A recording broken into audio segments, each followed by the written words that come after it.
4 PM news network में दोस्तों आपका स्वागत है। मैं हूं आपके साथ राशिद जहीर। 10 बरस मोदी जी के पूरे हो चुके, 11वें बरस में हम चल रहे हैं। क्या हमारा ये फर्ज नहीं बनता कि हम जाने कि हमने क्या खोया और क्या पाया, क्या कमाया और क्या गवाया, या उस तरफ की आवाजों में हम कान बंद कर लेंगे जो ये बताएंगे कि घाटे की स्थिति है।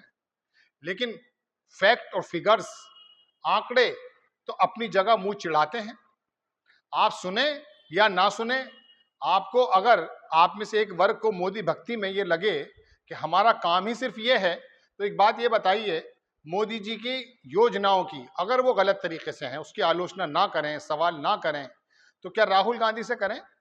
राहुल गांधी किसी पद पर बैठे हो तो बताइए, हम उनसे भी बात करेंगे। हमारा काम है सवाल करना। लेकिन बहरहाल मैं आंकड़ों पर आता हूं।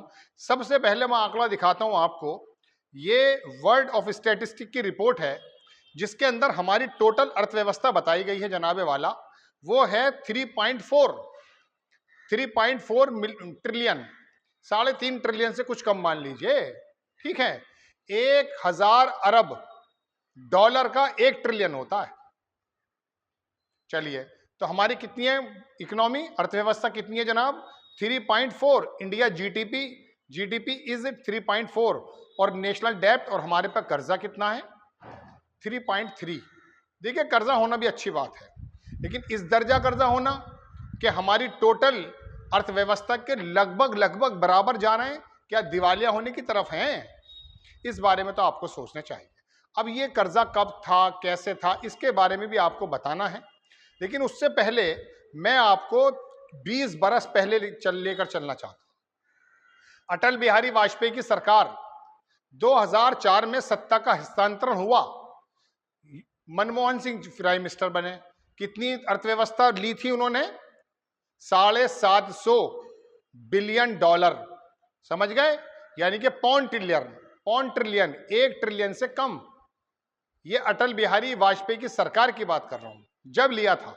मनमोहन सिंह 10 बरस रहे, कितनी हो गई हमारी इकोनॉमी? 2.5 यानी कि 2.25 ढाई के बीच में। 10 बरस में दुगनी से नहीं, दुगनी 1.5 गुनी नहीं, 2.5 गुना से भी ज्यादा। पौन ट्रिलियन थी, 1.5 नहीं हुई है, 2.25 यानी कि 3 गुना ज्यादा बढ़ गई है। अब आकर के 2014 में आए जनाबे वाला कौन? हमारे प्रधानमंत्री जी, जो अभी तक हैं, 11वां बरस चल रहा है। हमारी टोटल जीडीपी कितनी थी जब दी थी मनमोहन सिंह ने 2014 में? 2.25 ट्रिलियन। और अब कितनी है? 3.25 ट्रिलियन से थोड़ा सा ज्यादा, 3.5 ट्रिलियन भी पूरी नहीं है। तो ये अब उसके ऊपर चलिए, ये भी कोई बात नहीं है। बात यह है कि हमारी अर्थव्यवस्था अगर चलिए तीसरे नंबर पे आ जाएगी, 5वें पर आ जाएगी, लेकिन बात चल ये रही है नेशनल डेब्ट कितना है? 3.3। शीतल पी सिंह बड़े पत्रकार हैं, उन्होंने इसके बारे में लिखा, और मैं कुछ आपको 4 फिगर्स और देने वाला हूं। 2 मिनट बने रहिएगा। बिजनेस की बातें, इकोनॉमी की बातें सुनने की थोड़ी सी आदत डालिए बराए करम। ये देखिए, लिखते हैं कि मोदी युग में सफलता की ऊंची पायदान चढ़कर हम देश पर कर्ज को देश का जीडीपी के बराबर लेने में सफल रहे, जबकि बीते 10 सालों में औद्योगिक उत्पादन में, मैन्युफैक्चरिंग में कोई वृद्धि नहीं हुई है। नतीजे में बेरोजगारी ने ऐतिहासिक महामारी जैसी शक्ल अख्तियार कर ली है। कृषि क्षेत्र कमोबेश मंथर गति से मानसून पर निर्भर है। निर्यात के अनुपात में हमने आयात में बेशुमार वृद्धि करके चीन की अर्थव्यवस्था में अभूतपूर्व योगदान दिया है। खुद आरबीआई के अध्ययन में सामने आया है कि बीते 10 सालों में करीब 72% लोगों की आय में कमी आई है। हाँ, देश के करीब 10% लोगों ने इस दौरान जबरदस्त कमाई की है। उनमें से 1% तो ऐसे हैं जिन्होंने दुनिया को ही पछाड़ दिया है। अब मैं आपको थोड़े से आंकड़े भी रख देता हूं, आपकी अगर इजाजत हो तो। देखिए जनाबे वाला, सबसे पहले ये अंग्रेजी अखबार की खबर आपकी स्क्रीन पर मैं लगाता हूं। इसे देखिए, लिखा हुआ what has make in India achievement, हमने क्या अचीव्ड किया है। अब आप देखेंगे, मैं लंबा चौड़ा तो पढ़कर सुनाऊंगा नहीं, आप भाग जाएंगे, उंगली से ऊपर चले जाएंगे, लेकिन रुके रहिए। Make in India report card, इसके अगर ऊपर वाली लाइन में आप पढ़ेंगे तो मैं आपको पढ़कर सुनाता हूं। 10 ईयर्स लेटर, 10 साल के बाद क्या हुआ है। Manufacturing growth has slow to 5.5। Manufacturing growth जिसका मैं जिक्र कर रहा था अभी, दूसरे पत्रकार ने लिखा, तो मैं आपको बता रहा हूं कि उन्होंने कहा स्लो हो चुकी है मैन्युफैक्चरिंग ग्रोथ। जीडीपी शेयर जो है वो भी बहुत ज्यादा बढ़ा नहीं है, और employment in the sector has decrease कहते हैं कम होने को। बेरोजगारी घट मतलब बढ़ती जा रही है, एम्प्लॉयमेंट घटता जा रहा है। तो ये पूरी की पूरी रिपोर्ट है। लेकिन इसके अलावा एक पत्रकार ने और लिखा है कि लुधियाना की हौजरी इंडस्ट्री में चाइनीज कपड़े का 80% कब्जा इस बार कब्जा हो चुका है। लुधियाना में हौजरी का जो कपड़ा बनता है उसमें तमाम यार्न वगैरह जो आता है वो चीन से आता है। हम कह रहे हैं मेक इन इंडिया, लेकिन मेक इन इंडिया की मैं खबर सुना देता हूं। एक साहब लिखते हैं कि कुछ दिन पहले एसबीआई का एक फर्जी सर्वे सामने छपा था। दावा किया गया था कि देश में बेरोजगारी दर घटी है। एमपी यूपी जैसे देश के नारे, इसे छोड़ दीजिए, कोविड के बाद देश के बचे खुचे कारखानों में ऐसा कुछ नहीं बन नहीं रहा। जीडीपी 5% से ज्यादा योगदान हो, फिर रोजगार कौन देगा। एक आरटीआई ने देश को बताया कि मोदी ने मेक इन इंडिया का लोगो भी अमेरिका में बनवाया था, डिजिटल इंडिया का लोगो भी वहीं बना था। मेक इन इंडिया का भी और डिजिटल इंडिया का भी। हमें बताया गया था कि हम सक्षम हो जाएंगे, कंप्यूटर के ऊपर बैठ के हमारा दिमाग जो है चाचा चौधरी से तेज चलने लगेगा, दुनिया की हम धुरी बन जाएंगे। और हैं भी हम धुरी। आईटी सेक्टर में भारत के लोग ही जाते हैं, लेकिन वो भारत में कितने रहते हैं, सवाल ये बनता है। चलिए खैर, ये तो मैंने आपको उसका बताया।